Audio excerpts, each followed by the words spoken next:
And this will be posted on our YouTube channel. So if you're not comfortable being on camera, please turn off your camera. So Okay.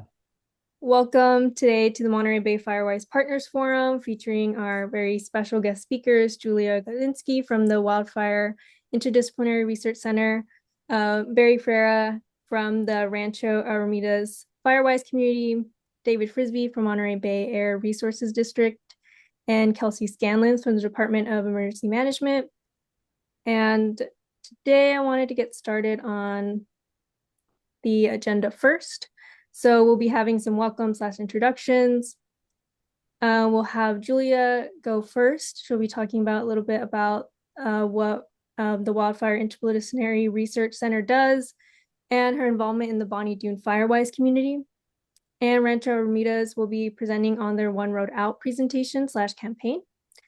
David Frisbey will be talking about the air quality and air pollution in Monterey County and how they monitor that. And Kelsey Scanlon will be talking about Alert Monterey, Know Your Zone / the evacuation process in Monterey. And I built in time for Q&A. If you didn't fill out that form for Q&A previously, you can just enter it in the chat or put yourself off mute to do that. But I just ask you to do that after the speakers have been concluded with their presentation. And at the end, we'll have some resources and then some upcoming events for September. So if you would like, please drop your name and what Firewise community / organization you're a part of, just to see where everyone's coming from today. And as I mentioned before, if you prefer not to be on video, please turn off your camera since we'll be posting this on our YouTube channel. And also, please wait until speakers are finished for any questions or drop them in the chat if you don't want to go off mute. So to get started, I wanted to introduce Julia Gaudinski, the Associate Director for the Wildfire Interdisciplinary Research Center. And I wanted to kind of set the scene. So WIRC's mission statement is to conduct high-impact interdisciplinary wildfire research to help the world manage a growing crisis of increasing wildfire frequency and intensity. They also develop new prediction and observational tools to better understand extreme fire behavior, which is also part of the Bonnie Doon Firewise community. So I'm in Santa Cruz County, so it'd be really cool to hear what Bonnie Doon does up there, because they have different set of fire risk as well. So I have some more people coming in. So maybe I'll hold off. Let's see here.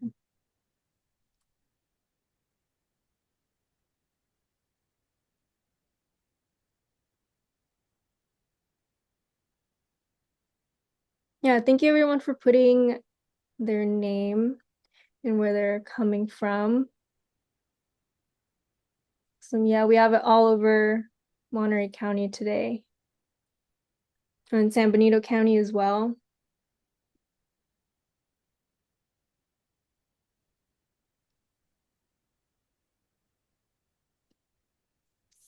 So Julia, I'll hand over the reins to you. Thank you so much for joining us today and taking time out of your busy schedule to speak with us today. If you would like to share your screen, I made you a co-host. So you should be able to do that. And I'll monitor the chat as well. Great, thank you. Let me share my screen. Let's Stop see. sharing here if that helps. Yeah, okay, great. Awesome.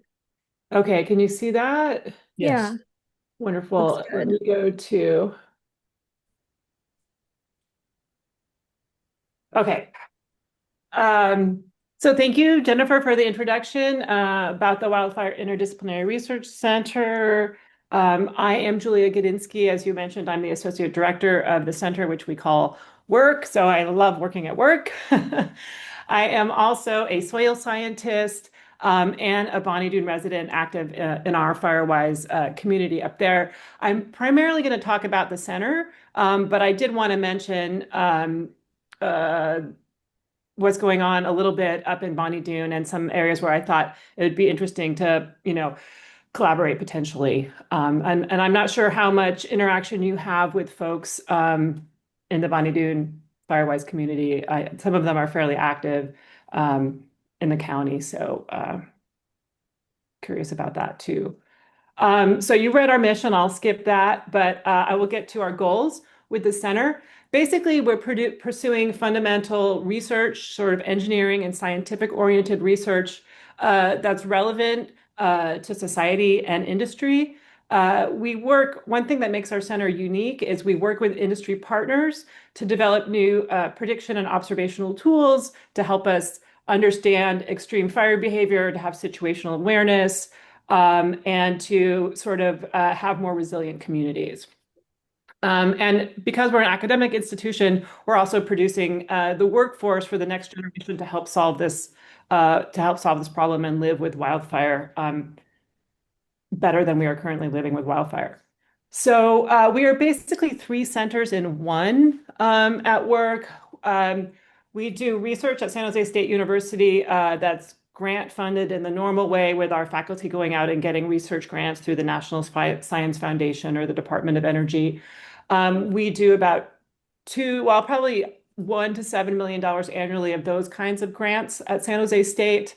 But we are also a NSF sponsored center. So that's kind of the gray box side.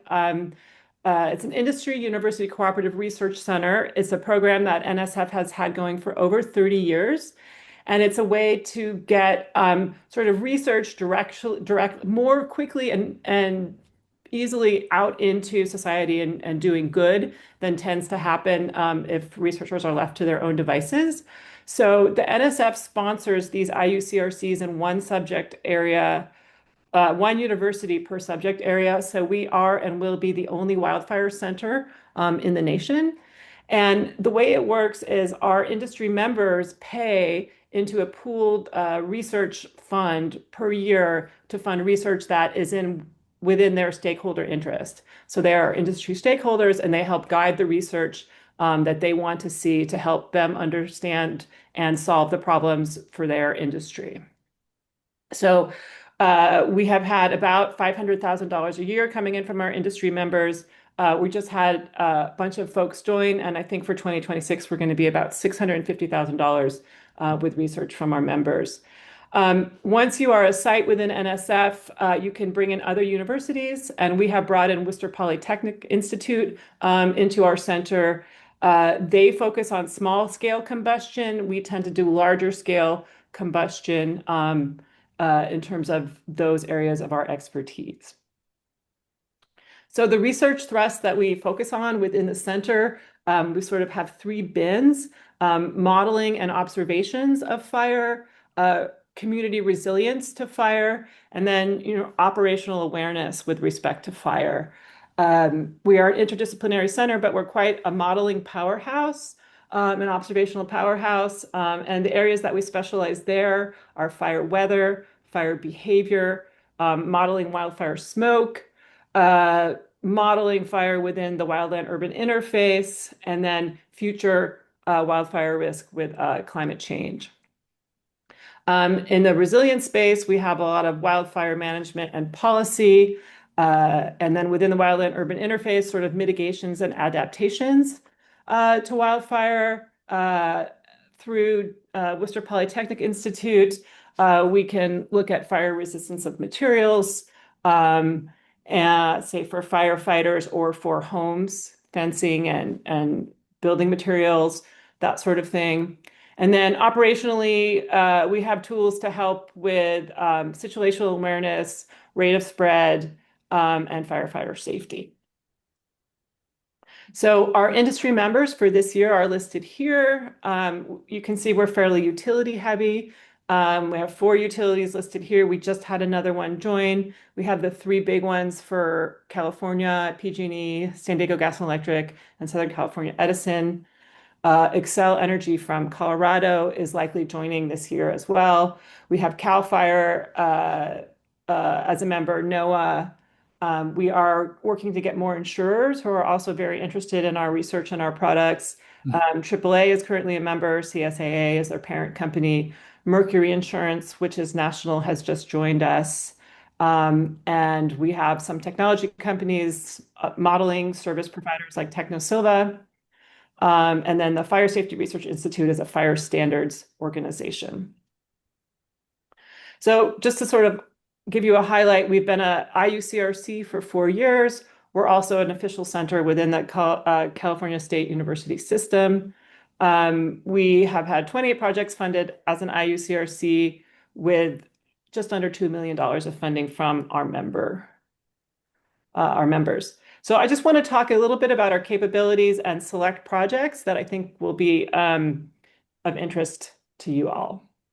So what we're really have expertise in is modeling rate of spread models and fire behavior. We have premier developers of the WIRC S-Fire model. WIRC is a standard weather model. If you're all familiar with weather modeling and weather forecasts, you'll know WIRC. And then we have paired that with a particular fire model called S-Fire. And one of the few fire models out there that combines fire atmosphere interactions and really, tries to see how the atmospheric interaction with the fire, to model that and make sure that's accounted for. And I just wanted to see, hopefully I can play this video. This is a three-dimensional version of the model. This is for the 2020 complex fires in the Bay Area. And you can see that we are modeling the rate of spread and the smoke and the change over time. And we get the wind direction and the changes in the wind direction and the increase in the smoke from those fires that we all went through in 2020, if you were here then. So let's see. That's a three-dimensional version, which is nice. But typically and operationally, we run two-dimensional versions, and we can run them for any fire. And typically during the fire season, we run hundreds of fires. CAL FIRE will often ask us for certain models. We can quickly spin up fires. This was the 2023 Canadian fires. Let's see, is it running? It is running. And we have different layers that we can show smoke and PM 2.5 and the plume height and various things. I don't have the ability to show you the different layers at the moment, but we can do that. And then our model, WRF Fire, sucks in a lot of information from, fuel moisture, relative humidity, live and dead fuel moisture, topographical information from across the state.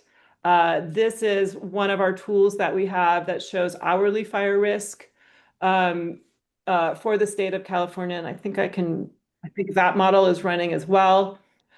We are working to basically be able to do the same thing for the entire country. And we can also kind of spin that into future fire risk if we have good information on future climate conditions. Okay. So our founding, the basically director of the center, Dr. Craig Clements, is world-renowned fire observationalist.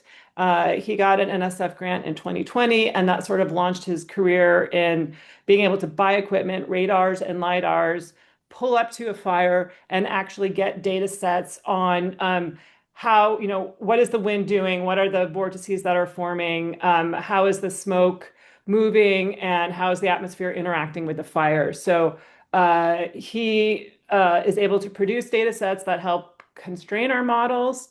And in 2022, he was able out in Salinas to do a canyon experiment working with CAL FIRE, NSF from some extra funding, and our industrial partners to do a really unique prescribed fire in a canyon under extreme fire conditions and measure and instrument a canyon burn under extreme conditions and actually see some really extreme fire behavior.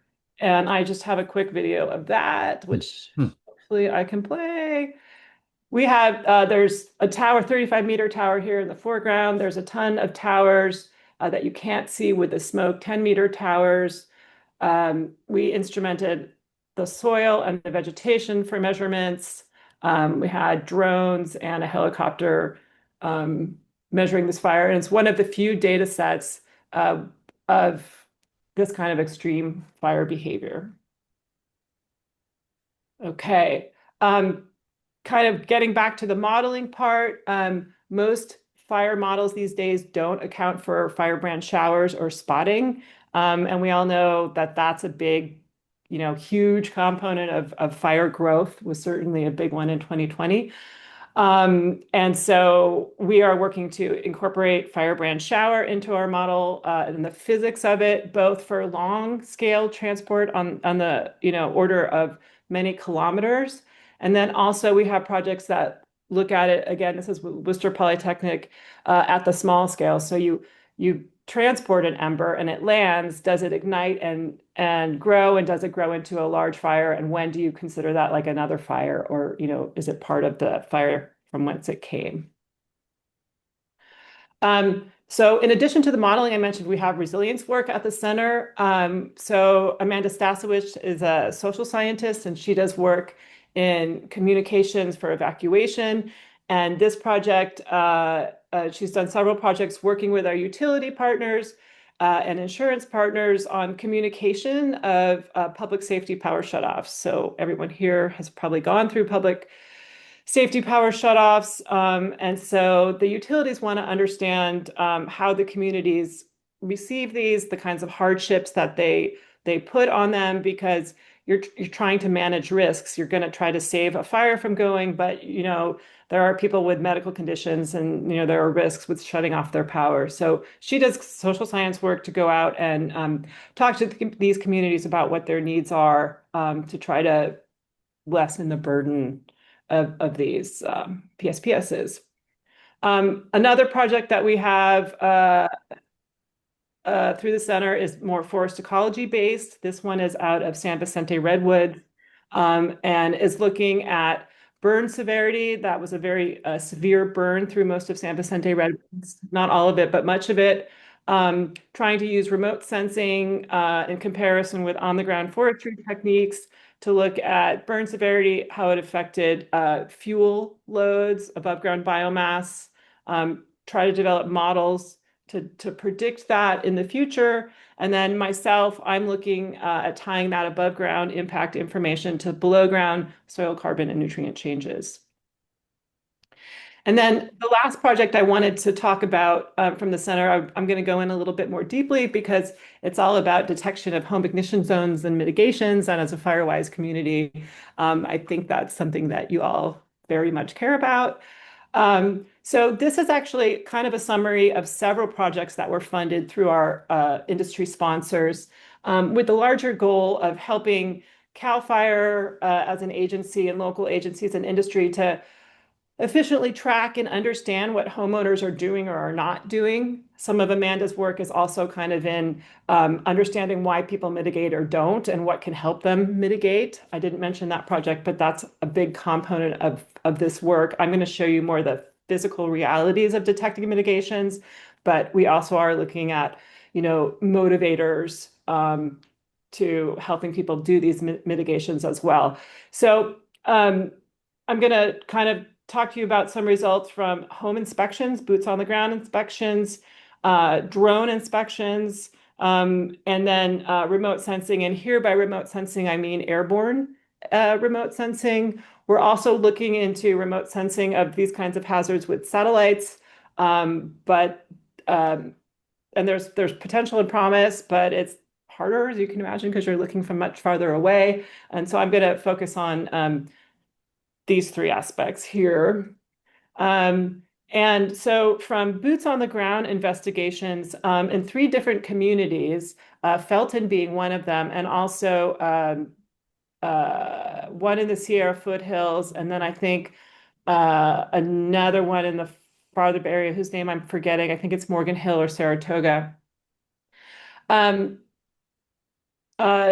Wilkin looked at the mitigations that our people are doing on their property, and as a function of the different standards that are out there. So there's the California standards, or those are the ones that CAL FIRE and local agencies within California hold homeowners to. If you have inspections by CAL FIRE on your property, it's these California standards. There's the National Fire Protection Association standards, and they're all getting a little bit more exacting on the x-axis here. And then there's the IBHS standards and the IBHS plus standards. Much of the insurance industry is going towards wanting to see these IBHS standards, especially the plus standards, to insure our homes. And what Dr. Wilkin found is that nobody is mitigating to the level of these standards. There's a few homes, so the solid horizontal lines are you've done all the mitigations that were required for that standard. And under California, it's hard to see, but there's like maybe 5 homes that have done it right and dozens that haven't. And for the rest of the standards, pretty much nobody achieves the mitigations that you're supposed to. This would be, no pine needles on your roof. Do you have your vents with the proper screen? Is there no overhang of trees? Those are the examples of the mitigations that these standards look at. So there's a real issue with people achieving these minimum recommended mitigations. So her work is showing that. And then with the drones, I just kind of wanted to show you what they can see, things that people who are on the ground can't see because they have this bird's eye view. So these are some pictures of, issues that the drones are able to see. A bucket somebody left on the roof, damaged shingles that could let the fire get in more easily, plant debris. Somebody has like a plywood pallet that they put a radio container on. That's clearly a fire hazard at the top of your roof.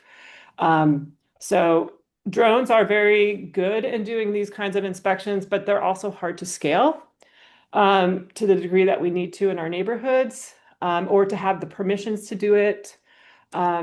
So we wanted to see what airplanes can do, and airplanes are very useful at the community level for looking at vegetation. They can't do a lot of the other, or most of the other fine scale stuff that the boots on the ground and the drones can do. But at a community level, you can get a very good sense of which homes and which parcels need mitigation in terms of vegetation.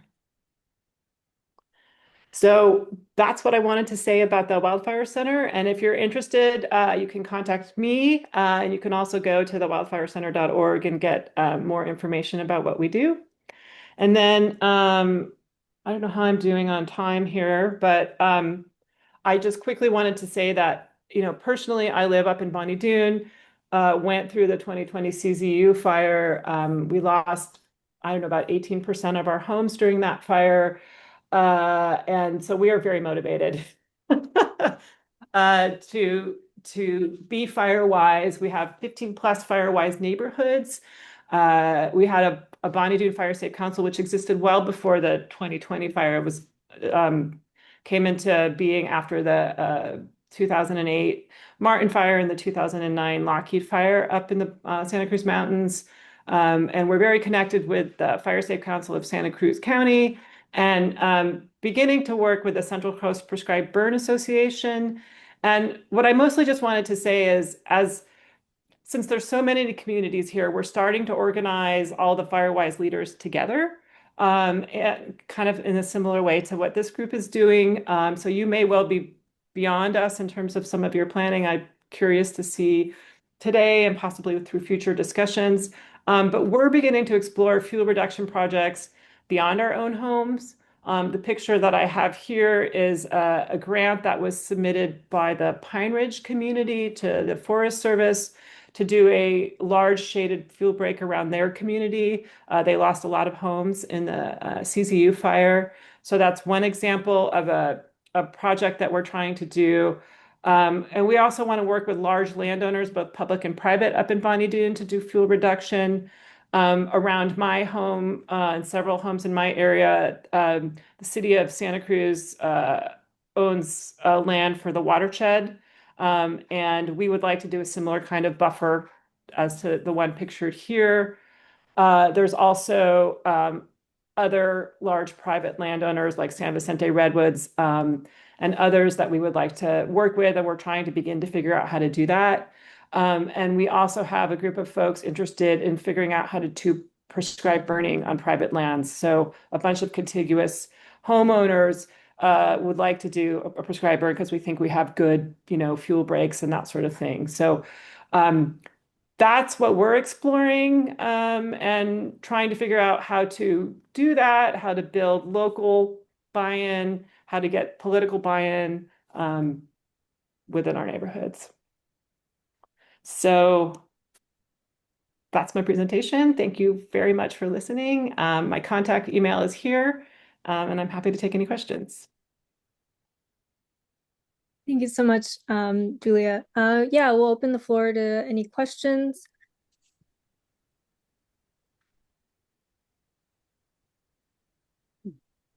Julia, having recently gone through my own home policy renewal, my dialogue with my insurance agent was pretty illuminating and sort of a yardstick on how far they have to go before they can really start assimilating, mitigation actions properly into their policies. Can you, from your macro level view, how many years until we get competent participation from insurance agents? I can't give you a timeline, but I will say from talking to, people who attend our, industry meetings from, Mercury Insurance and CSA, and we've had State Farm as a member for a couple of years. They are really working on trying to figure it out. Yeah. It matters to them. They actually do care about their customers. It doesn't feel like that to all of us who've lost our insurance, but working with them, they do care. They're wanting to understand the science because, right now there's no data behind these IBHS standards. We're trying to figure out what people are doing for mitigations and to come up with standards for them. But there really isn't the science to say, is that 0 to 5 foot zone really critical? Or are you better off having maybe live vegetation there? Or if so, under what circumstances? And how flammable is your lawn furniture and all this other stuff? And so we're trying to figure out how to model that stuff, how to actually do combustion simulations of those sorts of things to kind of get some data so that the agencies and the insurance industry have something besides what seems to make sense, which is what kind of we're doing right now. So they're putting money into our industry to get data. They're trying. Yeah. Got it. Thank you so much. Yeah. Hi, sorry, I don't know how to put my hand up. Is it okay if I speak? Yeah, all good. Absolutely. Yeah, go ahead. Okay, hi. This is Liz Chandler. I'm just wanted to mention, I was really excited about that canyon experiment you guys did. We live on the backside of where you guys did that. You guys were doing the Bengard burn, right? Is that what you're talking about? I don't know what a Bengard burn is. So No, Bengard was the ranch. It's on the Oh. backside of Fremont Peak, correct? Probably. I don't Liz, actually even know the name of the homeowner, but that is likely so. Okay, hi, this is Dave Frisbey. I was at that burn. Oh, Oh, good. fantastic. Yeah, so that was Bengard Ranch. That was like the third day they were burning, and they burned Yeah. about 500 acres that day. Yeah. I live, well, San Juan Canyon is the road that goes up to Fremont Peak, and I was paying a lot of attention to it because I'm really interested. They do a ton of prescribed burn up here at the top. But is it possible, how do I get more information on what was learned? Because I just never saw, other than all the press like in San Jose Mercury right away, there wasn't really anything that I saw later on. So is there a way I could get more information on that burn and what you guys learned? Yeah, definitely. We have, so Craig Clements is the PI. And so, the information is really his to control, but he's definitely done talks, research level talks, at conferences and stuff. And I would, if you can shoot me an email, I can, see what I can get. I'm not aware that it's that there's been a policy brief or anything because it's really kind of research grade. How does this fire interact kind of stuff? But if you're interested in that, I'm sure we could, Craig would probably be happy to give you some information, or if there's local interest on him doing a talk about that, we could possibly get that to happen as well. Okay, thank you.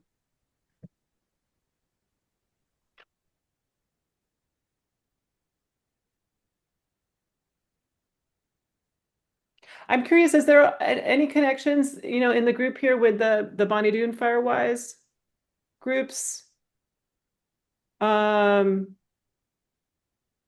Not that Michelle I know of. and Mike Finn are people that. Yeah. Okay, interesting. That's interesting to know. Yeah. Yeah, because I'm in by the UCSC campus, so I'm a little bit disconnected between Bonnie Doon and over here. It's less of a Right. risk where I'm at. So, And is this group, are you guys working on larger strategic outreach to landowners or doing private prescribed burns? I'm curious what your group is doing on those fronts. Mm-hmm. Well, for the prescribed burns, not so much our Fire Safe Council, but there have been groups that have done with the cooperative extension, have done prescribed burn or using that box that I'm not sure what it's called, but using a backyard burn to do that, doing those demonstrations, how to like safely do that during the pile burning kind of the pile thing. burning. Yeah. Yes. Yeah. Well, if there aren't any more questions, then we can move on to Barry's presentation. I don't see, I'm checking the chat very quickly. And yes, I can send out the email contact information at the end whenever these are posted.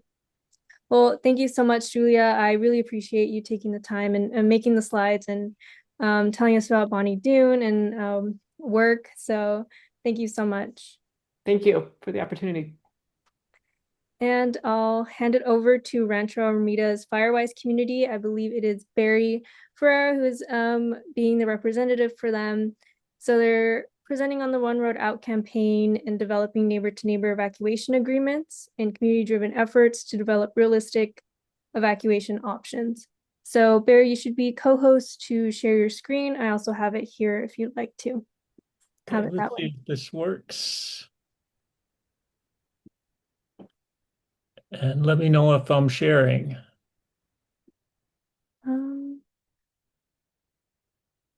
Yes, right now it is just loading.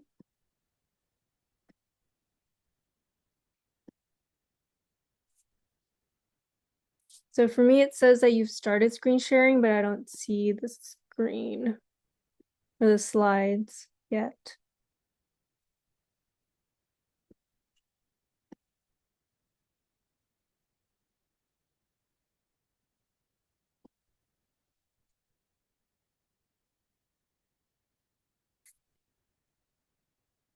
You might have been kicked off the chat for the Zoom.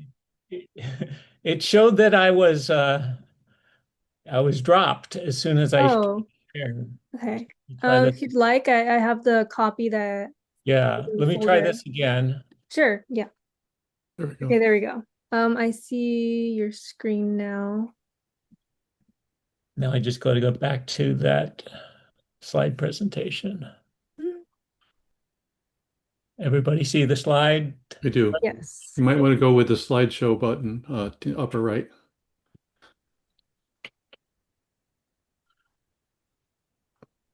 To the right. There you go. Hovering on it, I would like to do the presenter view, if that's all right. Yeah. I've got the notes at the bottom. And so, well,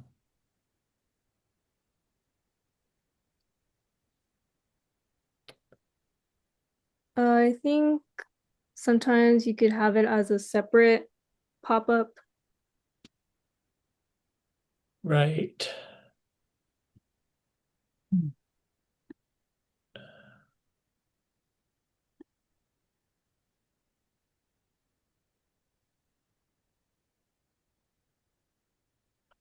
And I don't know how to do that. If you would like, I could share the screen on my end and you can have your notes on your screen. Okay, let's do that.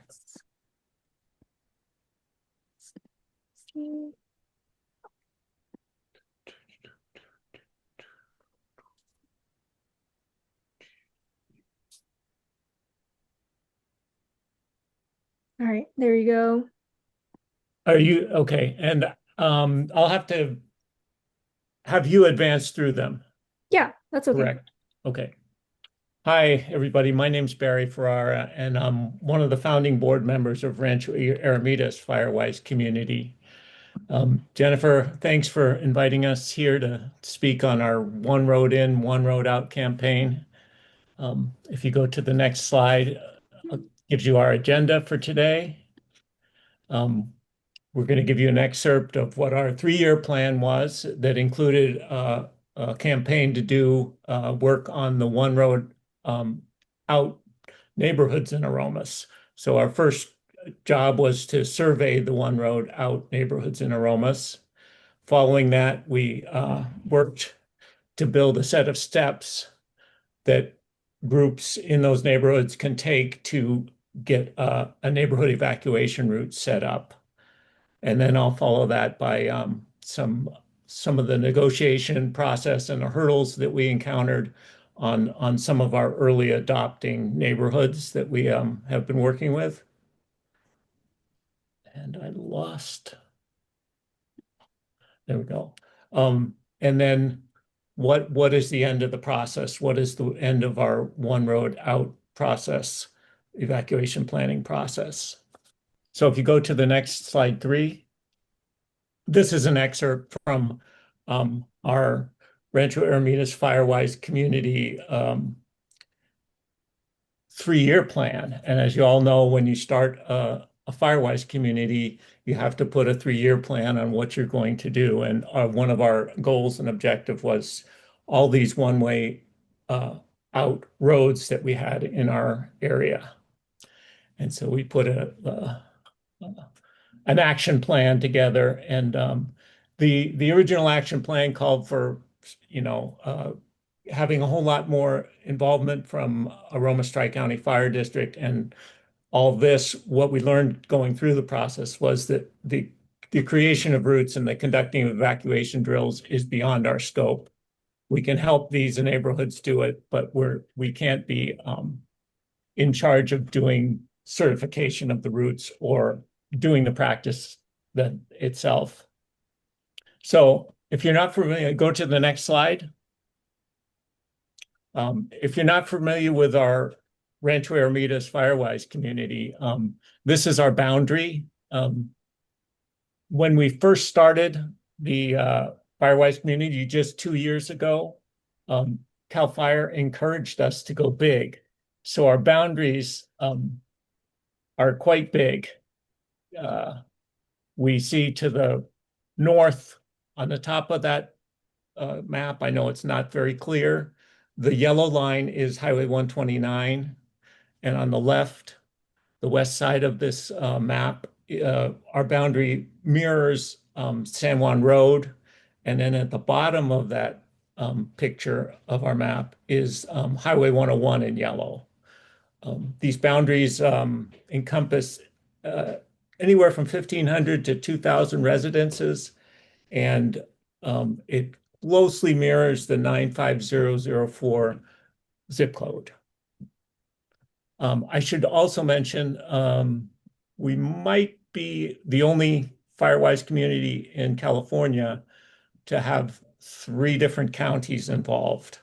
We've got divided down the middle by the division between San Benito County on the right, Monterey County on the left, and then a tiny piece up on the other side of the Pajaro River, bordered up there by Santa Cruz County. We've got a tiny piece of Santa Cruz County in our area. We've also got Murphy Hill. So go on to the next slide, and this is our initial survey of one-way roads, 50. So we have a lot of work to do. Each one of the one-way roads has been identified with a dot. And what we hope to do as we go through this process is tick them off one by one and use this as an annual update. Neighborhoods that we've worked on and that have agreements and evacuation routes planned will get a green dot. And we can just knock these out one by one because it's obviously a big job and not going to happen overnight.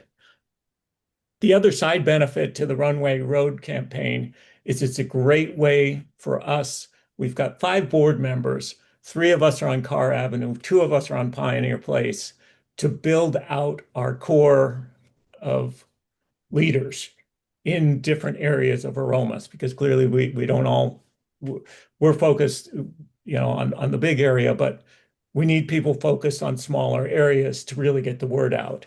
And this outreach that's taking place on these one road out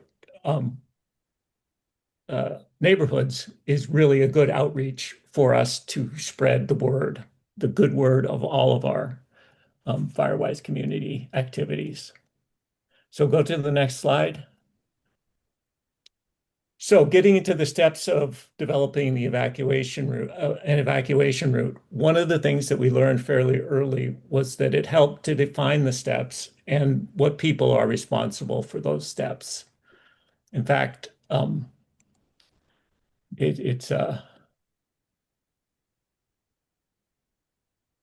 this is a key ingredient to working with neighborhood groups. They like structure. They need some structure.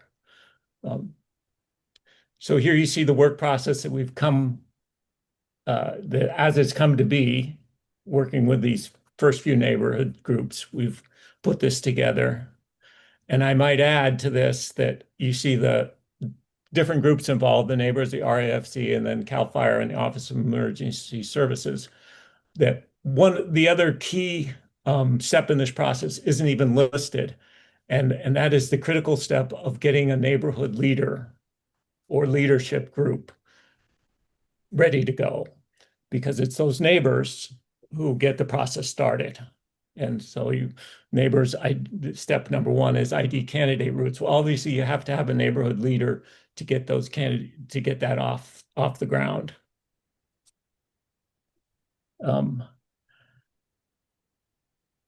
So going from here, there's steps 1 through 9.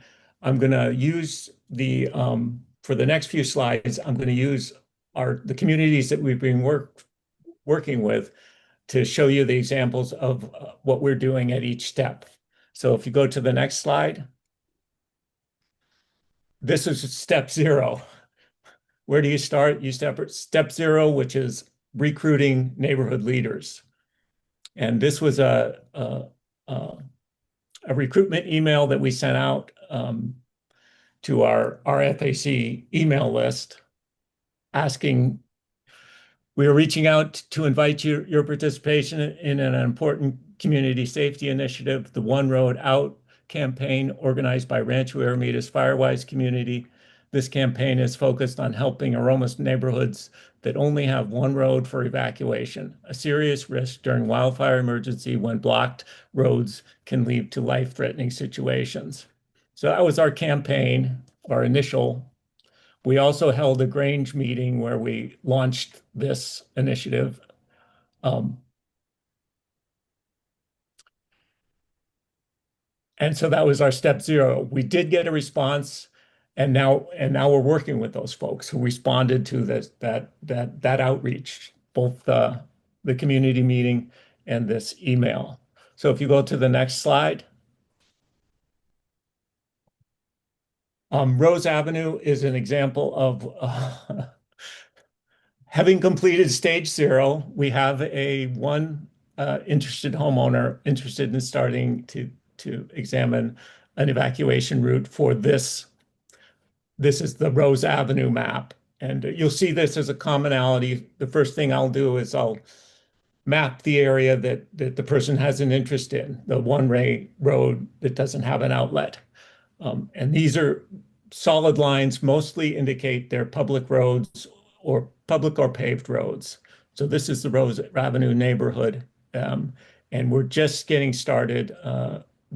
RFAC board members are following up to shepherd that person who started through the process, hopefully recruit some more neighborhood leaders, and then get started working on, well, what are the possible evacuation routes from this network of roads?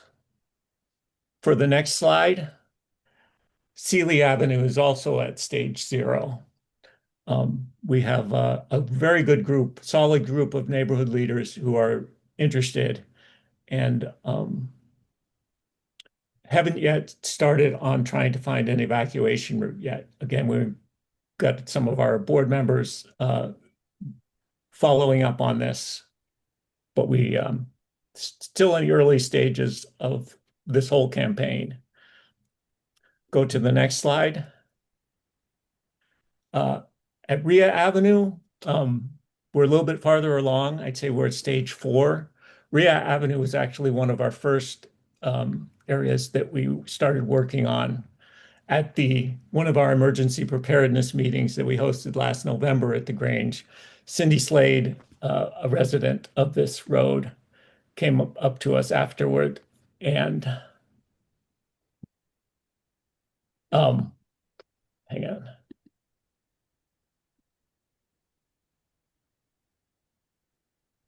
She took it upon herself to begin looking at what Rhea Avenue residents could do in the event of emergency. And the possibility that Rhea Avenue could be blocked and that people couldn't get out is actually something they've experienced recently. The last couple of years, and I can't point to where on the map, but they've had big eucalyptus trees come down across the road that lets everybody out of this neighborhood. And so for 24 hours or so, they've been trapped in there. So it's a big issue, and it's not just about fires to have an emergency evacuation route. So Cindy called and asked us to help, and she already had two egress routes identified and had contacted those landowners. And so you see the paved network there in red, and then the 2 possible egress routes that we helped her evaluate there with the white dots.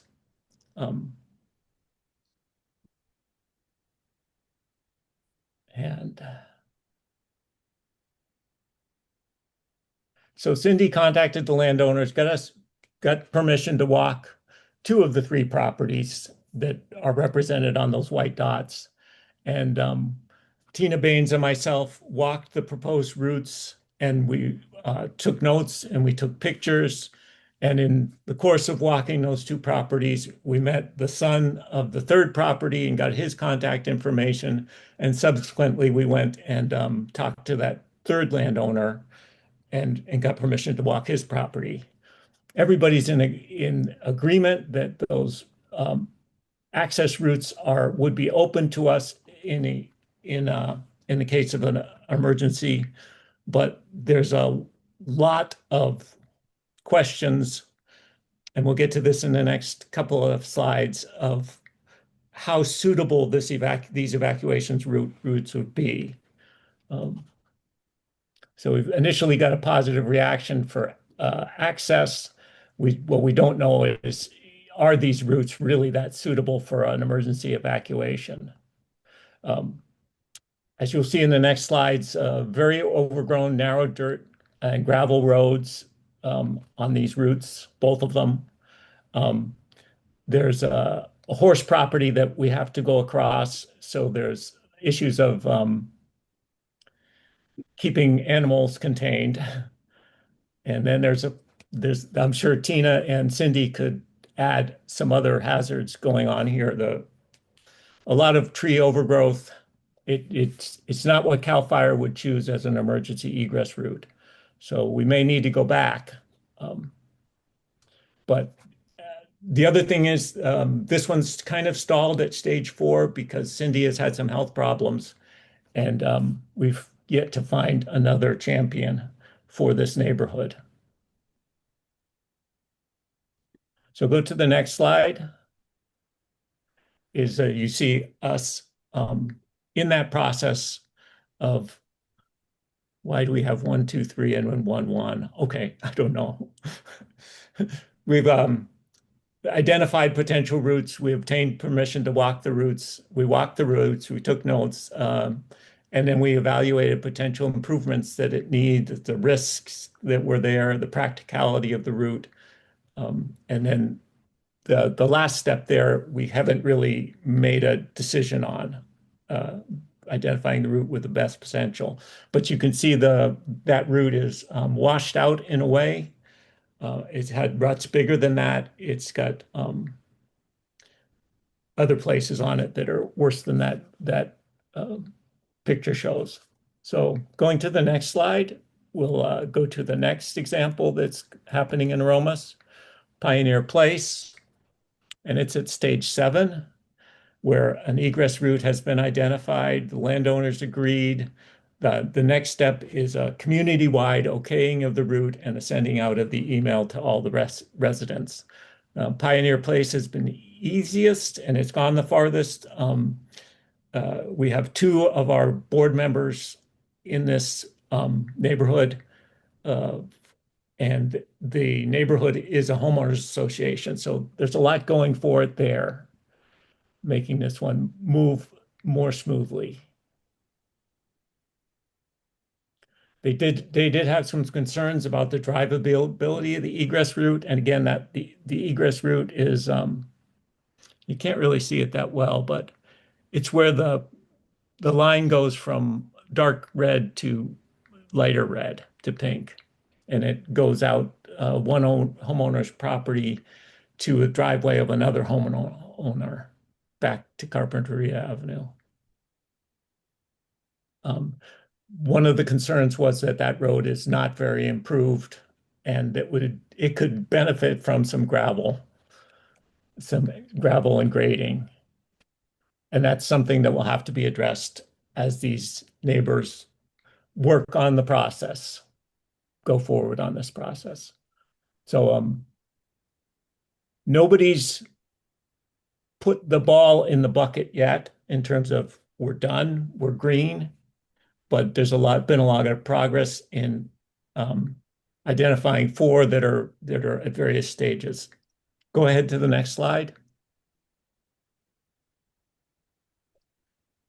So this is where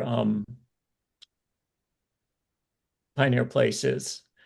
They're kind of somewhere in between. Well, they've decided on the best route, and they haven't fully resolved road use issues. They need to collectively get together and say who, when, and how are we going to use this route. But they have agreed on the best route. And then following that, they'll distribute an email or letter confirming up to all the participants that this is the route and these are the procedures. And then they'll update RFAC map and log the route with RFAC, Rancho Firewise. Go to the next slide. So throughout this process, there's been a continual churn of, well, what other stuff do we have to consider? Are we going to try to get fire trucks through these egress routes? Are we going to what kind of vehicle could potentially we're expecting to go through these vehicles? Are the gates going to have to all come to the same locks? So there's a whole bunch of topics to consider, and some of them are specific to neighborhood situations, and definitely what candidate route you choose. Some will have locked gates, some won't. So it just depends a lot on the specifics of the situation. But these are some of the general ones. What are the candidate evacuations routes? What do they offer? What's for their suitability? What is the effort needed to make the evacuation suitable for use? And that includes, road improvements, trimming trees, gates, upgrades, things like that. And then what is the appropriate recurring maintenance that should take place on that route? What are the protocols for traversing the evacuation route? And then what are the agreed upon conditions that the alternative, what type of emergency will we invoke this emergency egress? So go to the next slide. And we also have identified some challenges, and then how that's or people objections to this process, and then how it's expressed, and then ways to mitigate that. And just getting a neighborhood leader to step up is perhaps the biggest challenge. But beyond that, people aren't used to working together. And they want some assurance that they see working together as hard work, and they want some assurance that it's going to have some real benefits. So one of the things to stress is that definitely one of the things to stress is that it's best to work on issues if you want an evacuation route, and I think most people do, is it's best to work on issues before an emergency. And that's what we're all about. The other thing is communication of these needs and how things are going to work is best worked out before. If we have active channels of communication during an emergency, you're steps and steps and steps ahead. In fact, I think it's probably one of the strongest determining factors in how well a community responds to fire. So just having communication about fire hazards in a community and stressing that will bring people into the fold.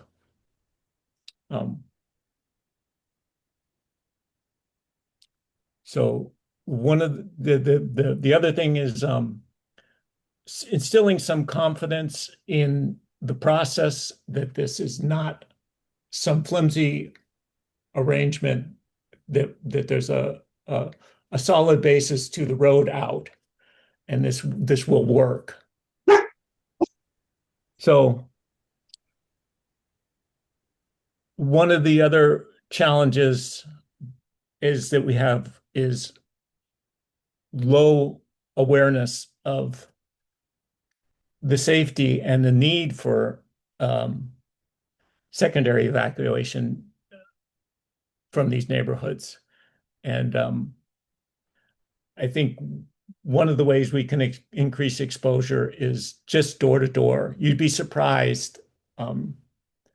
We just learned about a neighbor up our street who was homebound just because we went looking for our neighbor's cat up there and had to knock on the door to get permission to walk their property. And we found out, there was a neighbor up there who was in need. And so these kind of things can happen if you knock on doors. And then we can put the resources of the Rancho Aromitas Firewise community out there too, our email list, and get things advertised that way. Next slide.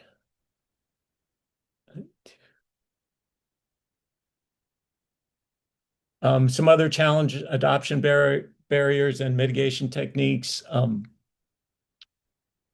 These agreements are just neighbor to neighbor. There's no some people get hung up on, well, if I do this,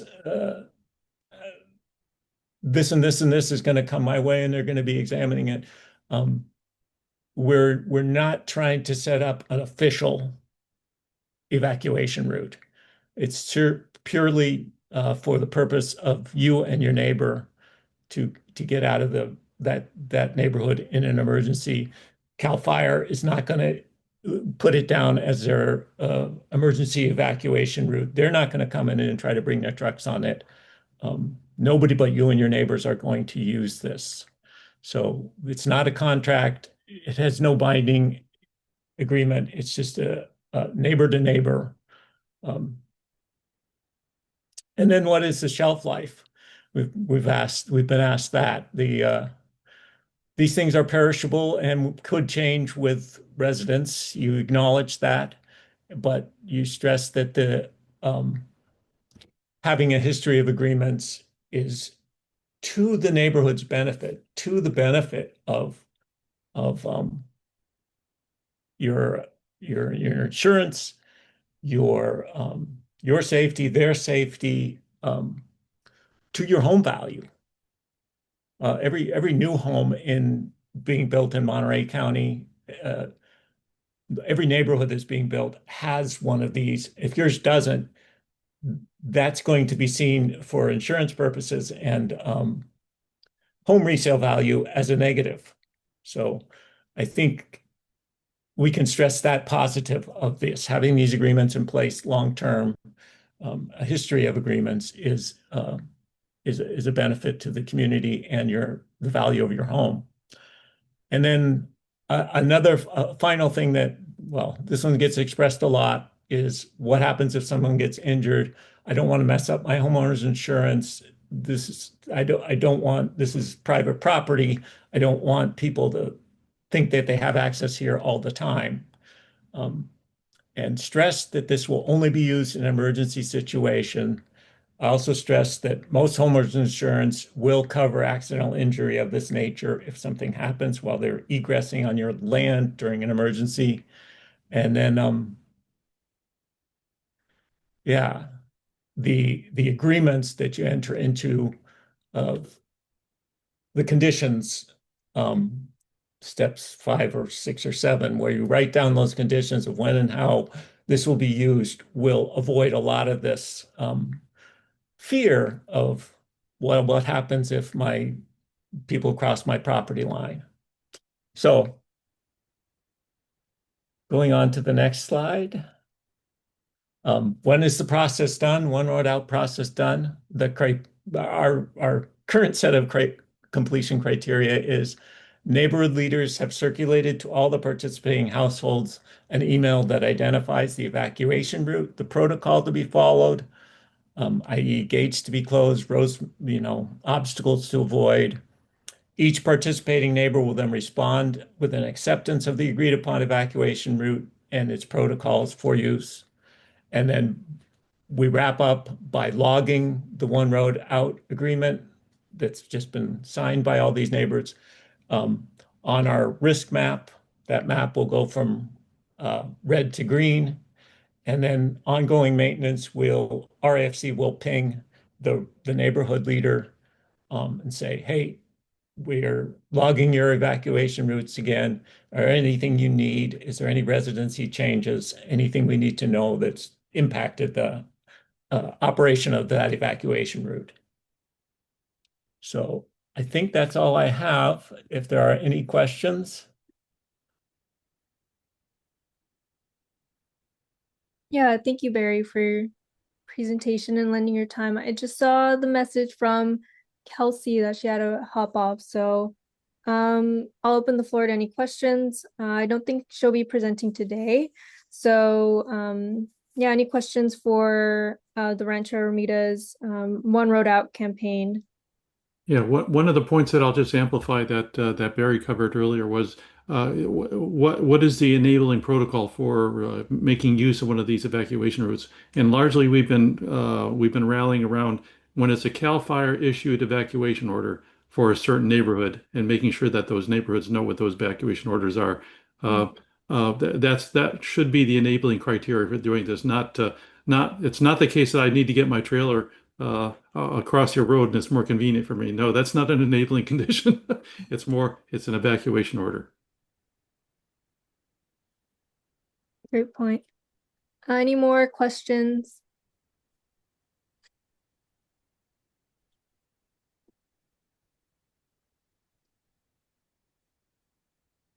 Just reviewing the chat now. I just opened it a few minutes ago.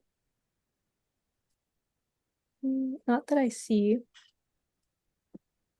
So thank you so much to Rancho Aromitas for being on the call and Barry for your presentation. And yeah, very thorough steps on how to do this, and wishing you all luck on getting those neighbor to neighbor agreements and moving forward.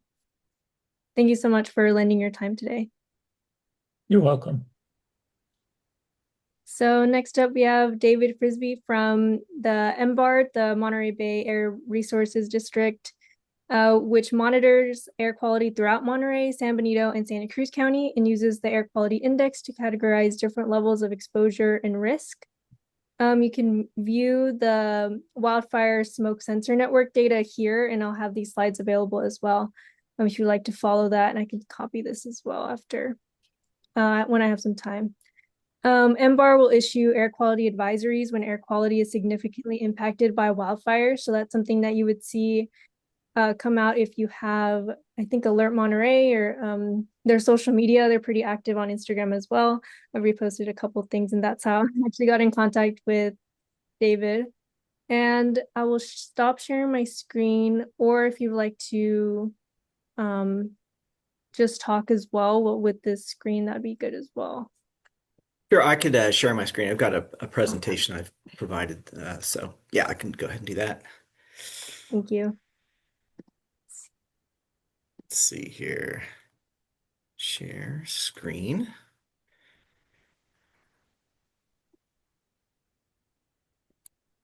And we've got. I'm able to. Right. All right, yeah, looks good. Can you see that okay? Yeah. All right, great. Thanks for the introduction, Jennifer. That was pretty thorough, actually. Yeah, so the Air Pollution Control District, otherwise known as the Monterey Bay Air Resources District, covers Monterey, San Benito, and Santa Cruz counties. We're one of 34 air districts around the state of California. We happen to have this region. We are a government agency. We have a board of directors that meets every other month. And we are, and many people don't know this, but our main role is to reduce smog in the region. That's our goal. We don't really do greenhouse gas emission reductions. And but we do, as part of that reduction of smog, is trying to reduce smoke from prescribed fire and backyard burning. And so particulate matter is a real focus of ours. And so when it comes to wildfire smoke, we don't have any control over it because it is wildfire. So today I'm just going to discuss what our roles and responsibilities are and how to interpret data that we can provide for the community. So my story is going to begin with the Sobranos fire back in 2016. I started my job as manager here a week before this fire started, and so it's sort of a trial by fire. But the Sobranos fire was the first fire since like 2008 with the Indians fire that happened in the southern part of the Santa Lucia Range. I don't know if many of you might remember that one. That one burned for a few weeks. There was also the Kirk Complex fire that burned in the 90s. There was also a Marble Cone fire that burned in the 70s. So every 10, 15 years, it seems the Ventana Wilderness or the Santa Lucia Range catches on fire. And you can see from this picture that it's extremely rugged back in there. Usually the way the Forest Service will fight it is just by watching it, just let it burn, or they'll do a lot of backfires to try to stop it in its path. The wilderness areas are actually a lot more difficult to manage because, well, maybe they're not difficult because there's nothing they can't get a lot of equipment in there because it's required by, excluded by law. You can't get heavy equipment back in there and do a lot of damage because there could be a lot of damage from mechanical equipment. So anyway, this fire burned from July through October of 2016, and we had pretty extensive smoke impacts from the fire that we had to try to explain to the public or forecast what they were being impacted by.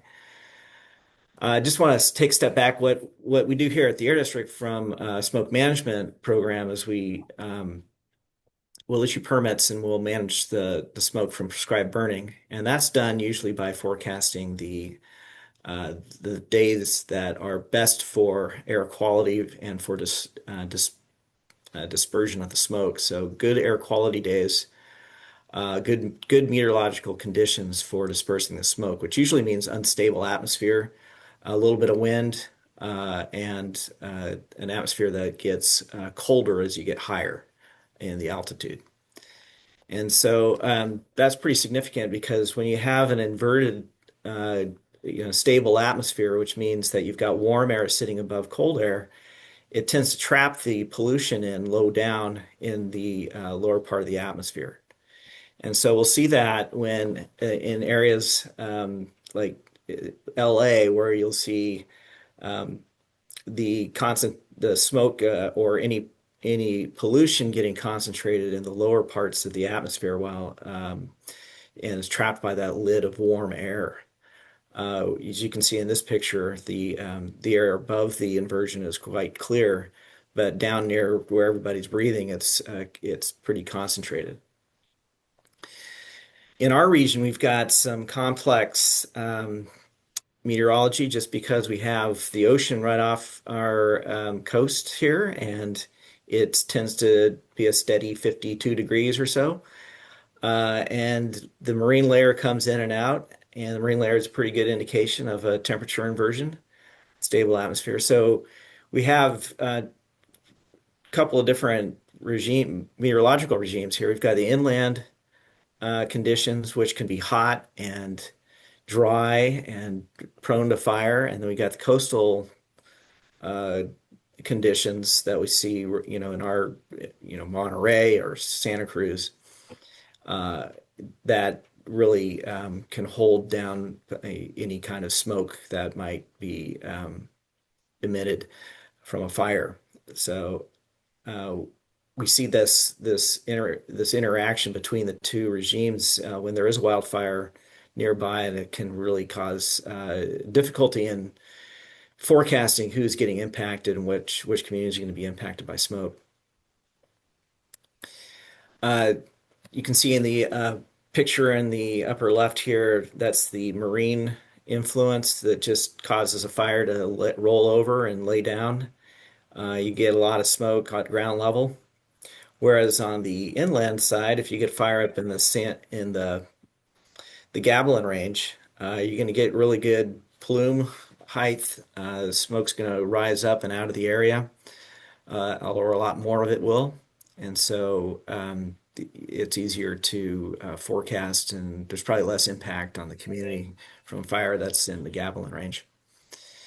These are a couple of prescribed fires that occurred in the last few years, both in the Gavilan Range. You can see the smoke really rising high, good conditions, not impacting people very much. Same here with this fire on the left.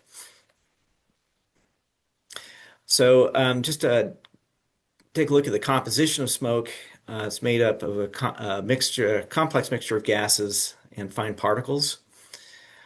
Biggest health threat is from fine particles, and the fine particles are harmful generally to people that have some compromised in some way. And so it tends to be people with asthma or very young or elderly, people with heart and lung disease. And so when we're looking at the relative sizes of particles, larger sized particles can be expelled by the lungs, by the body.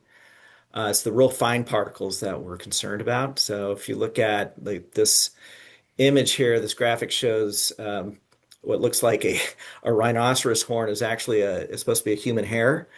And you can see our particulate matter under 10 micrometers in size, PM10. There's a standard for that size. That's about just a fraction of the size of human hair. And then the PM 2.5, which is what the size of smoke tends to be, is even a smaller fraction of PM 10. So this size particles can actually transition from the into the bloodstream from the lungs. So it is of concern, and there's standards for that. That the federal government and the state have established standards for various pollutants. The air districts around the state regulate what are called criteria pollutants. There's 6 criteria pollutants. The ones that we're really interested in are ozone, PM10, and PM2.5. So ozone is the primary component of smog. It's a secondary pollutant that is derived from nitrogen oxides and hydrocarbons that are released in the local atmosphere and combined with sunlight in the presence of sunlight and create ozone. So ozone is what we don't want in our local atmosphere, and as well as PM10, PM2.5. And so the standards are based on medical and scientific studies, and the standards are what we monitor for regulatory compliance with state and national laws. And so these are standards that we have to meet. If we don't, then we have to put regulations on industry and to try to achieve better, achieve the standards. Fortunately, in our area, we are in attainment for ozone. We are in attainment for PM2.5, but we are not, however, in attainment for the state standard for PM10, where we get exceedance stays at our air monitoring station in King City. But what I want to point out to you here is that the standard for PM2.5 is a 24-hour standard, and it's the national standard. It's 35 micrograms per cubic meter. So that's what we're measuring for at our regulatory stations. And our regulatory stations are specifically designed to measure pollutants over time. So they're not really there for determining impact during a wildfire event.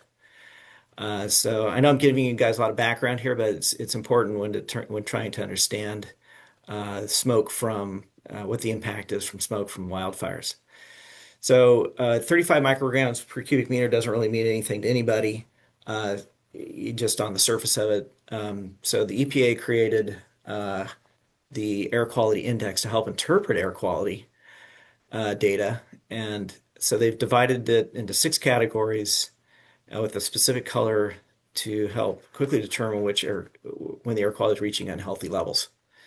And so you can see here you've got varying shade colors.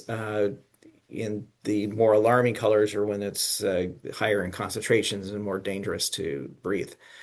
So green and yellow are good and moderate in those categories up to 100. 35 micrograms per cubic meter is equivalent to 100 on the scale here. So we're not hitting the standard until we reach 100. Once you get over into the orange category, then it's unhealthy for sensitive groups. And so that would be people with asthma or COPD but generally the general population is not going to be really affected by it until concentrations are up into the unhealthy red or the purple levels. So our regulatory monitoring network, we have 8 stations regionally. Our area has about 750,000 people, but it's the size it's probably a little larger than Connecticut, about 5,100 square miles. So it's a huge area, but it's relatively small population. And so our purpose of the regulatory network is to just see what's in what I call what's in the soup.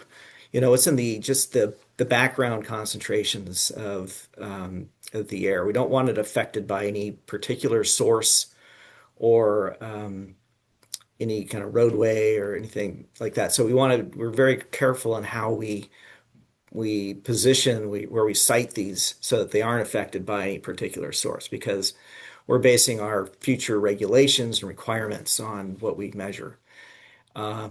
We're only measuring PM2.5, what's found in smoke, in 6 of these sites. So these are just pictures of our air monitoring stations. They're not very glamorous. They're just they're out there doing their job. They're measuring 24 hours a day, uh, year round, and it's consistent with stations across the country. So we measure the same way for everything. It's like a clock. Everybody's clock is measuring the same amount of time exactly, and we're measuring pollution the same way everybody else does across the country, so that we can compare apples to apples. Here's a station in San Juan Bautista and our station in Hollister. During the Sobranos fire, we set up a temporary network with what's called beta attenuation monitors. They're particulate monitors. We had to borrow them. They're very expensive units. They require line power. They're cumbersome, large, they're heavy. They've got consumable materials. They require calibration.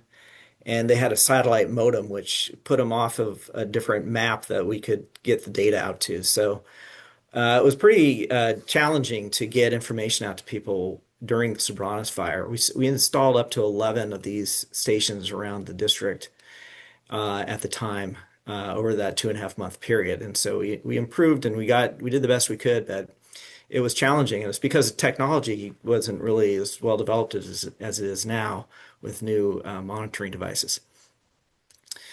So this is an example of one of the beta attenuation monitors. You can see that there's tape inside that that rolls along, and it stops for 4 hours, and there's a measurement taken every 4 hours, and it's actually measuring the rays, the beta rays that are going through the tape, and measuring before and after, and seeing how much opaque the tape is to before from the prior reading. So anyway, you can see here that the deposits on the tape, you can see when they're impacted pretty significantly. And that's the technology we were using at the time. That's in 2016. But so the challenge was that is explaining the risk to the community. So it's not real time. It reports late. It's reporting in Pacific Standard Time, not Pacific Daylight Time, so it looks late. It's it's averaged on a 24-hour basis, so you're getting a history of your impact, but not what's actually happening to you right then. So the perception is that it's an unreliable system because it says good on our map, and it might be a lot of smoke in the air, or it might say hazardous, and the sky is completely clear and it's easy to breathe. So that was a real challenge for us in trying to explain that to people. And they'd say, "Oh, your system's terrible because it's not accurate." Well, it is accurate, but it's average data, so it's not telling you exactly what you want to know. And so what people really want to know is where to go to escape the smoke, and how to understand the severity of the smoke impacts. So we developed a more permanent smoke-specific monitoring network. So our role as a local agency during wildfire is to monitor the smoke, to forecast impacts, and to communicate the impacts on the community. So we had the regulatory network, which I explained to you earlier, and then we have set up a smoke-specific network. We also do forecasting of the conditions. We model the weather, and then we get the information out to people on our website, which we found is probably the best way to get information out. We do public press releases, but we've consolidated all of our data onto a website that has pertinent resources for the community. So when developing a smoke monitoring network, we publish the data. The intent is to publish data that's useful to people. It's separate from our regulatory network, and we post it on our website. Still a challenge because there has to be an averaging period. It's kind of like asking somebody, well, if it's raining, how much is it raining? It's like, well, you got to look at, it rained an inch in 24 hours. So you don't know exactly it came and went while you were measuring it, but over that 24 hours, it was it was raining, an inch of rain. Um, we've gotten it down to 3 hour averages, which will give the community much better understanding of what the impact is. And so this is our goals were to have a self-contained network with a cell modem, battery powered with a solar recharge system that are easy to install without calibrations, and we can publish the data quickly. And so what you see here fit the bill. This is a clarity sensor. You can see it has a solar panel. It has a 3G modem. That antenna there sends data out to the community or out to our cloud service, and then we report it on our website. Our intent was to increase the density of the number of sensors we have out there. Currently, we've got 32. We've put them in all the municipalities in the region and in higher populated unincorporated areas, and mostly at schools when we could. So this is a larger picture of the same unit. Let's see. We don't have security issues as much because we put them high up on a lamp post or a power poles. And so we've only had one stolen so far. I don't know. It just disappeared one day. It was on the side of a road on a power pole, but it just went missing. Yeah, this is another couple examples: San Juan Bautista Elementary School, San Ardo's School. So we're able to distribute them quite widely. So we're publishing the data in a timely and useful way. It's specific to wildfire smoke, and we can use the nowcast, which is that 3 hour averaging period. And then we work with OES, and we get out advisories and alerts to people. So this is our webpage. This is where we have most of our resources available to the community. This is really useful because it has everything you might need. Now I can walk through it. We'll start. I'll just keep going on our. So we have our sensor network map. Just let me go back here. I'll walk through it this way.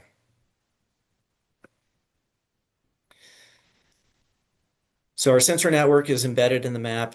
You can see a larger view of it.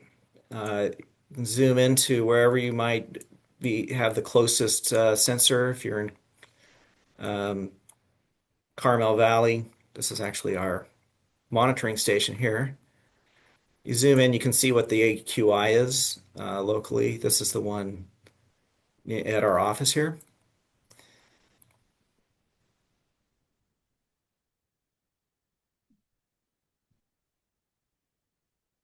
And you can see the most recent readings. We've all been in the good category for it's improving, actually. It's 5% better than the previous hour. Has an image of the location, and then you can download the last 30 days of measurements. So the data is just out there for anybody to look at, and it's interpreted through the air quality index.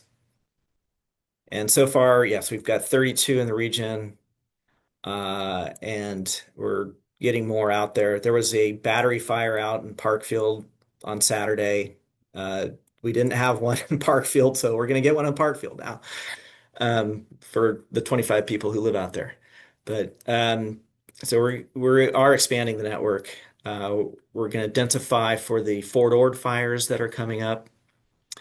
Those are the Army's buying several of them, 6 of them to put around the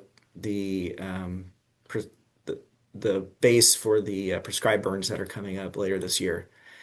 And then there's another, we installed one after the Vistra battery fire, one in Moss Landing. We're going to install another one at Elkhorn School, and then there's going to be another additional 4 around the plant, around the perimeter of the battery plant as they start the cleanup. So watch out for those.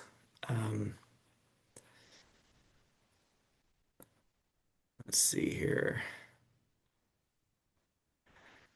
So that was our network map. If you go to Alert California is a really useful tool. I don't know if any of you have used this or not, but this is really helpful for seeing where fires might be located within our region. So here's the one in Parkfield right now.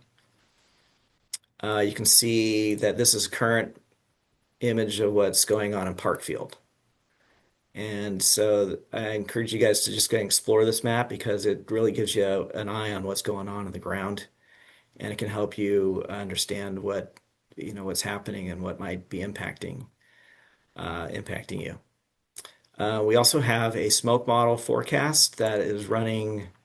It's the most recent forecast. So you can see for the next couple days, gives you an idea of where the smoke might be going.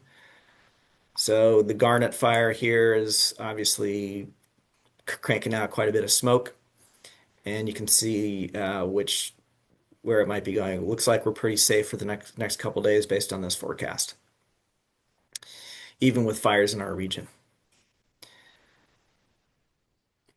Let's see. Nope, that's not it. What else do we have?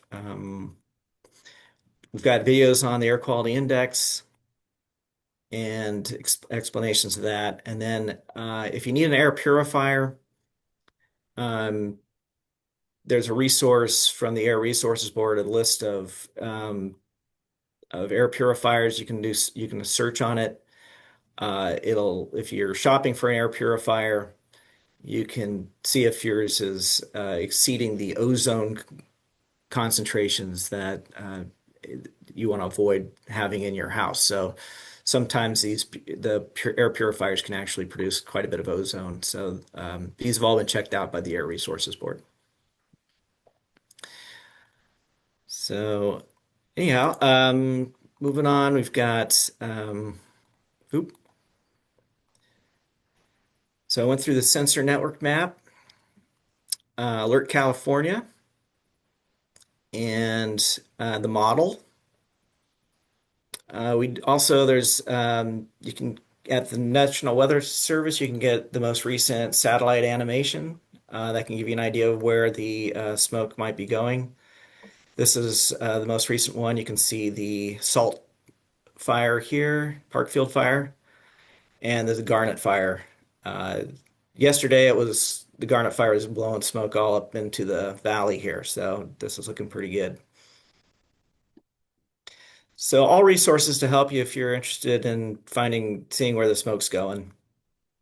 There's also additional maps. This is on our website as well. This is the Air Now Fire and Smoke map. It's more of a crowdsourced map. These are all purple air. Most all of them are purple air sensors, which have no controls on them, who's installing them, where. It's just put them out there and let them go. But they're good crowdsourcing data. There also are clarity sensors are on here now, as well as the large circles are the air monitoring stations, the regulatory network, and they've all been qualified so that the data is all they're all calibrated to the same nowcast air quality index. So, and you can click on these and see what gives you the same kind of information. It's quite a useful tool. So this is our sensor in Gonzales.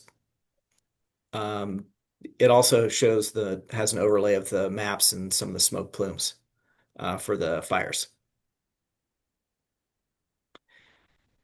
Whenever we forecast an impact on the community, we put out an advisory. Really, it's just about things that you can do and it's really a personal responsibility thing. There's not a whole lot to do about wildfire smoke because it is wildfire.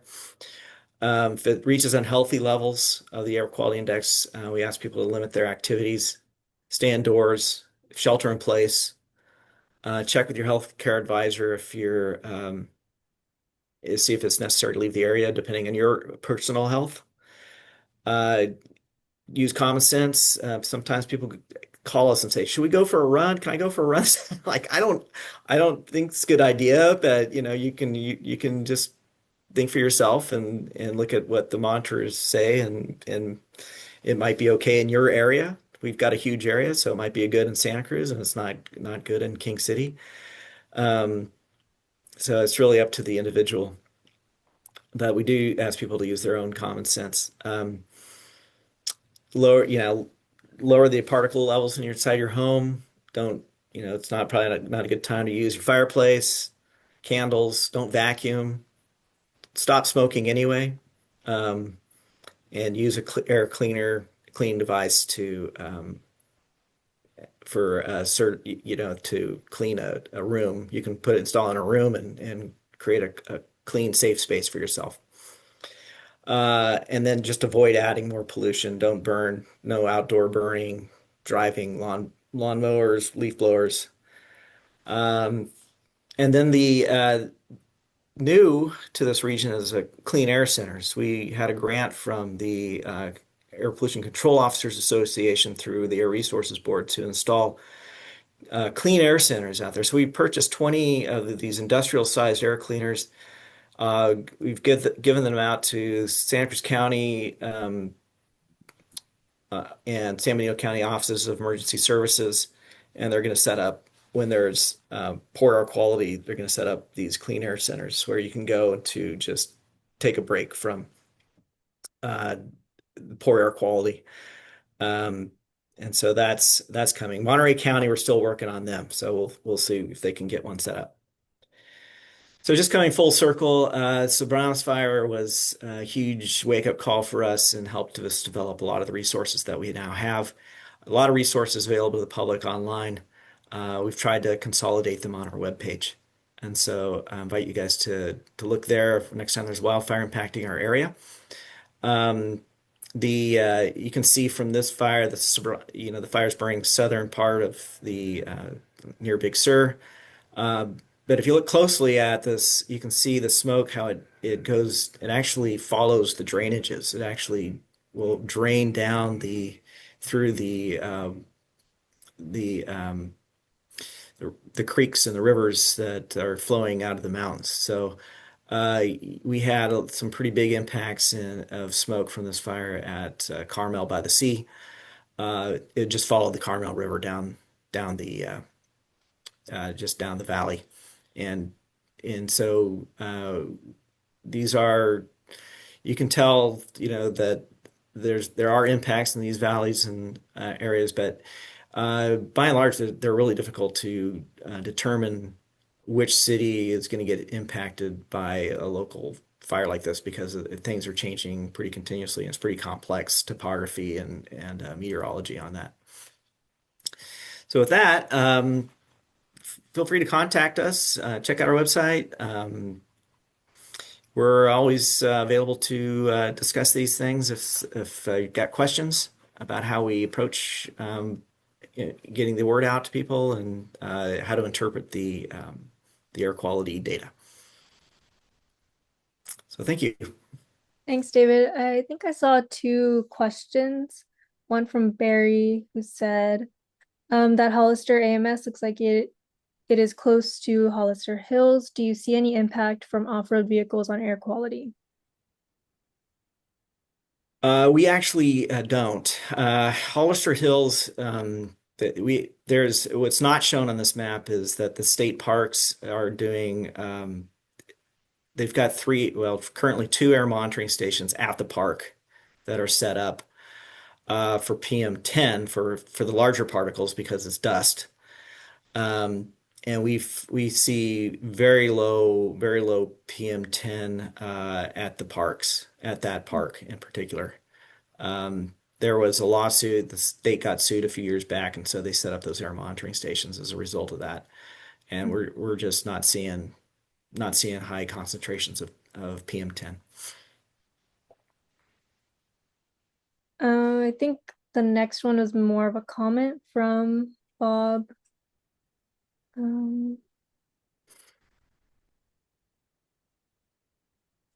If the San Juan Bautista station next to a construction site for the school. I would imagine it is picking up a lot of construction pollution from the graders and other equipment. Also, it is fairly close to the State Route 156, which is essentially a freeway. Yes, Okay. it is. It's we've surprisingly we haven't seen a whole lot of PM10 there. That was a added site based on one high reading we received in Hollister back in 2019. So we added that site. It's only 10 miles away. So Oh, okay. it is, yeah, there you would expect there would be some impact, especially from the construction that went on for the highway, and that it is close to the highway there.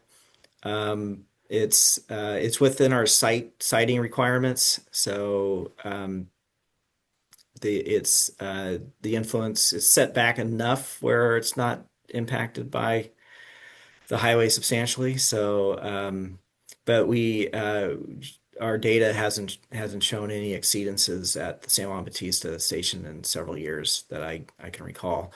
There might have been one or two, but it's not exceeding the standards, which like the King City station is. Oh, I see. So, I yeah. wanted to follow up on that question. This is Bob Vitale. I wrote that question or a comment. The construction is not for the highway as much as it is for the San Juan Bautista Elementary School. Yeah. The San Juan Bautista Elementary School is undergoing extensive reconstruction. And I'm very familiar with that actual station because we used to play pickleball next to it. Ah. So they had closed the pickleball courts and everything there, and they have a lot of graders or construction equipment that go back and forth, and it just kind of seemed like you might be picking up a lot more there than you would ordinarily. We have been picking up some higher concentrations, I'm sure, but we also document all that we have a station log, and we saw the same thing in Hollister because that one's next to the Cal Fire Station there, and then it used to be out in the middle of a field, and now it got, the houses grew up around it, and so yeah, we do see higher concentrations of that, and we document that, but we haven't seen exceedances actually, so we're doing okay, even though there is the construction there. And I think I saw Liz raise her hand after. If you would like to ask your question.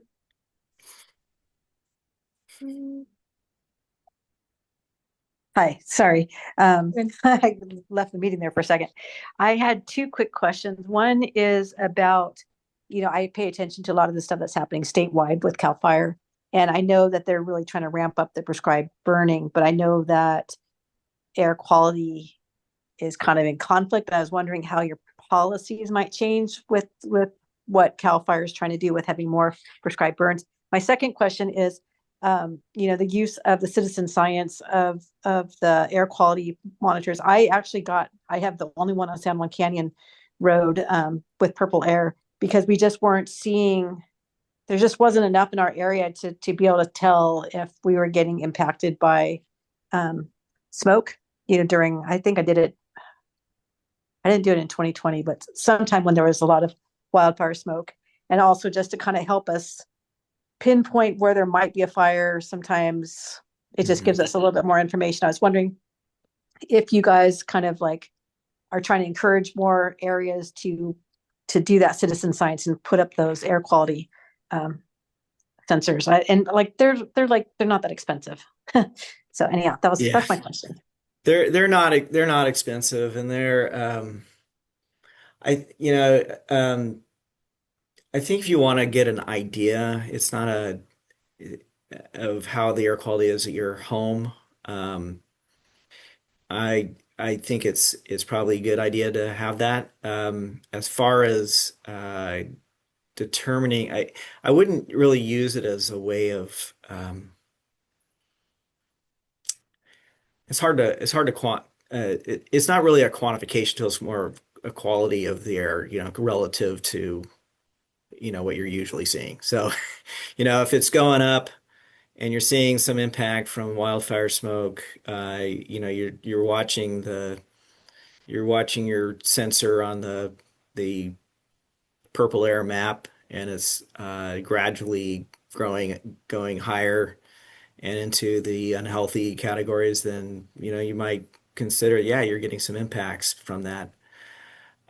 There's I balk at it a little bit because the way the map is formatted, you got to make sure that you've got it the way it's reported out. They're reporting air quality index as a 10, in some cases, a 10-minute average, or a 1 hour average, or a 3 hour, or there's all kinds of choices in there. So you got to be careful about using it to say, oh, it's exceeding any health-based standard. Uh, but it's a good tool to help you see just kind of what kind of impact you're getting relative to what you ordinarily get. And then if you look, you look around you on the map and see what other purple air sensors are showing.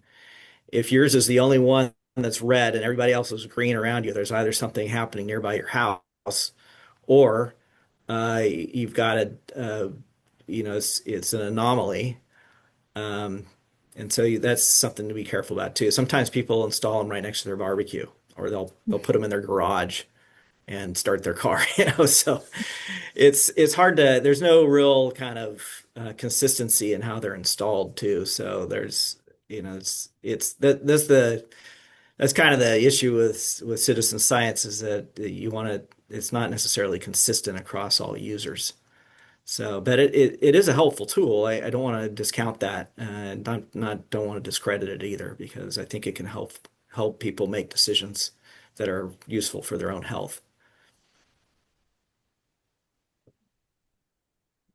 In the interest of time, is it okay if we take both Rick's question and Glenn's question maybe offline through email, or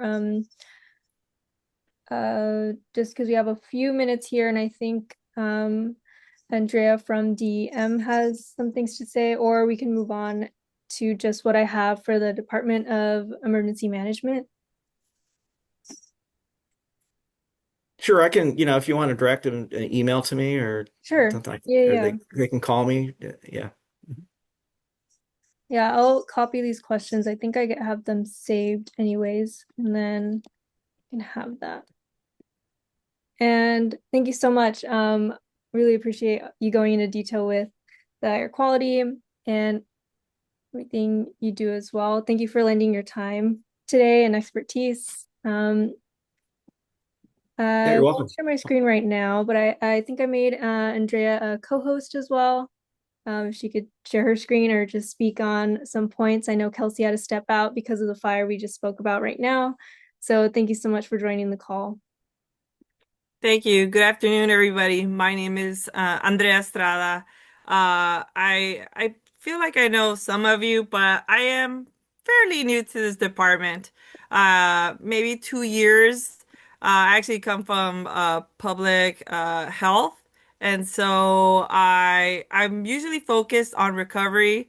My title is resilience coordinator, management analyst 2.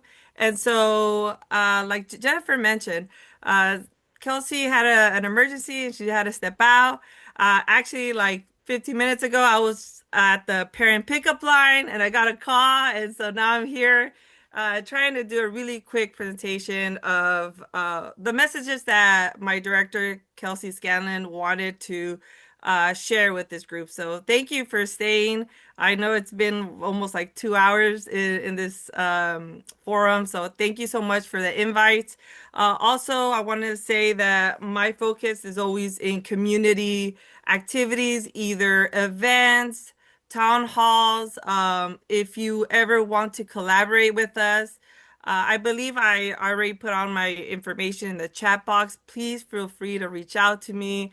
I also do bilingual presentations, and I'm just open to just working with all of you and being part of your group. So I'm going to share my PowerPoint, and I'll try to just pick certain topics just because I know it's 3:54. And so thank you so much.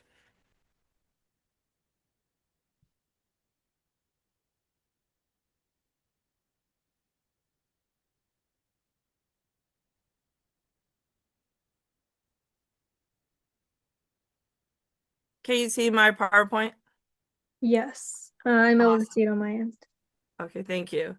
Like I mentioned, my name is Andrea Estrada. I work for the County of Monterey Department of Emergency Management. Let me see if I could move this.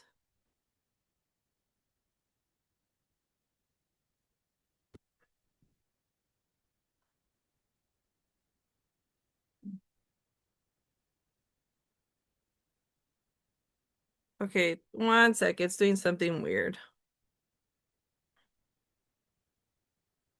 Oh,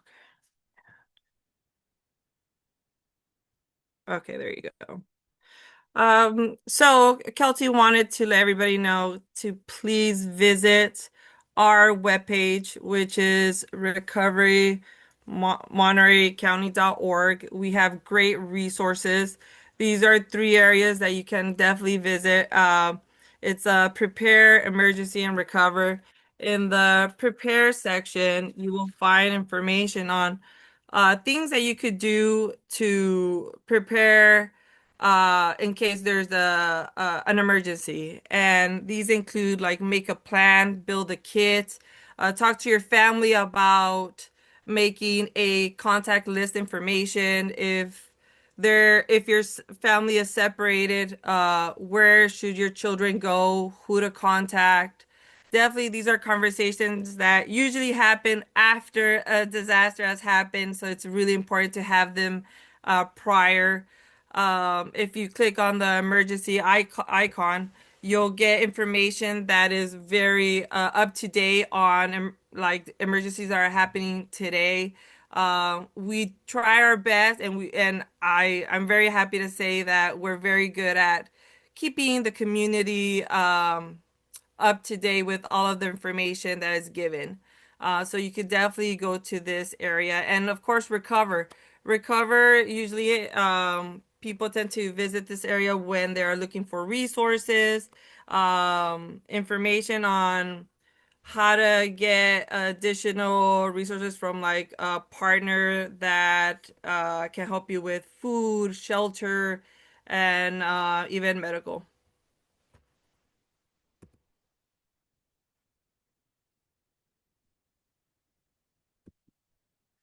And it's not moving. There you go.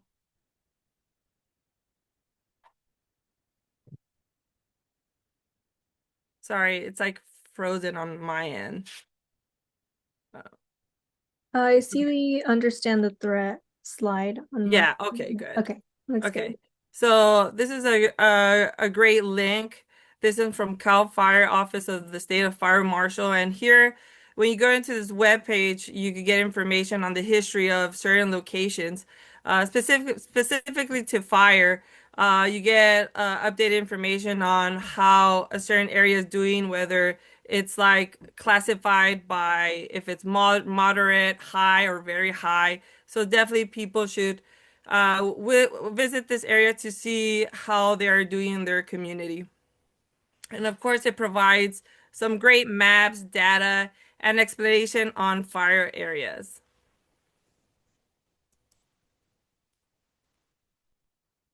And then we have this great system called Alert Monterey County. It is used by the Monterey County's Office of Emergency Services to quickly send out alerts during emergencies such as wildfires, floodings, severe weather, evacuation orders for shelter in place, public safety threats. And how it works is that residents sign up online to receive alerts. Messages can be sent through phone call, text message, or email. So you'll get alerts targeted based on the address that you register your account to. So why is this important? Landline phones may already be included, but cell phones are not. So you definitely want to register because wherever you're at, you really want to know what's happening in your community while you're gone. It ensures you get timely warnings and instructions during emergencies that could save lives. And it's really easy. Just go to alertmontereycounty.org, or you can scan one of the QR codes.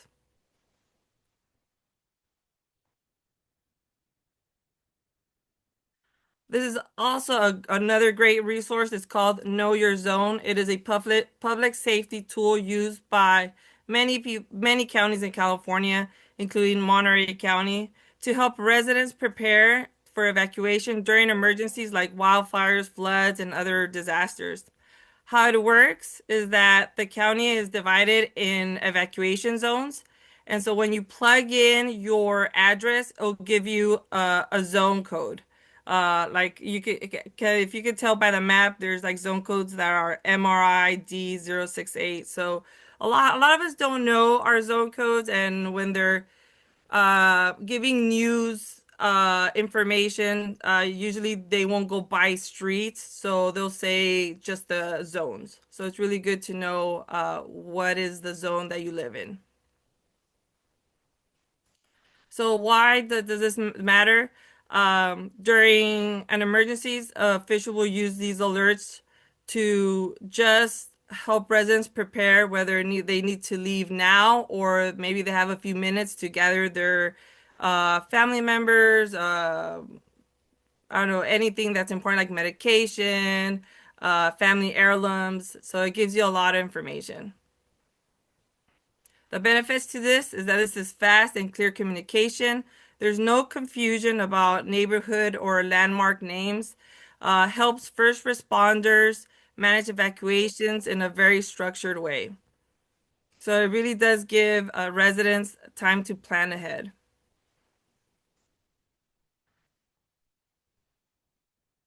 And of course, we remind people to be prepared, have a go bag ready, very close to your door. Here, there's a few items that are really great to have, like socks, a radio, chargers, waters, your contact information, a lot of things that are going to help you for at least maybe 24 hours to maybe 2 days.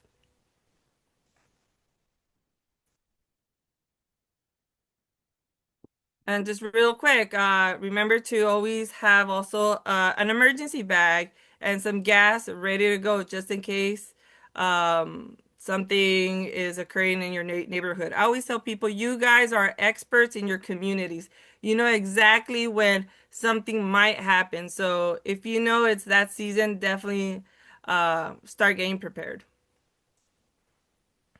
And as you all know, make a plan, talk to your family of places to meet, phone numbers to have just in case you need to leave your home.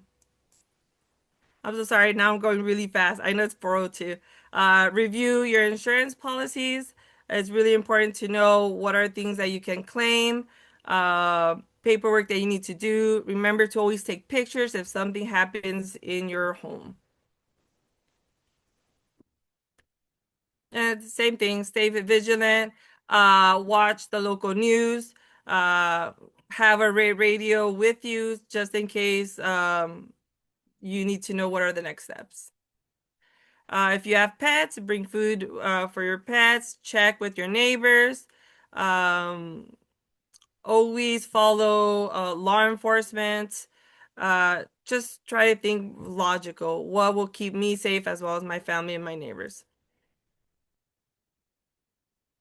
The same thing, avoid areas that you know that are congested. Stay safe, stay put.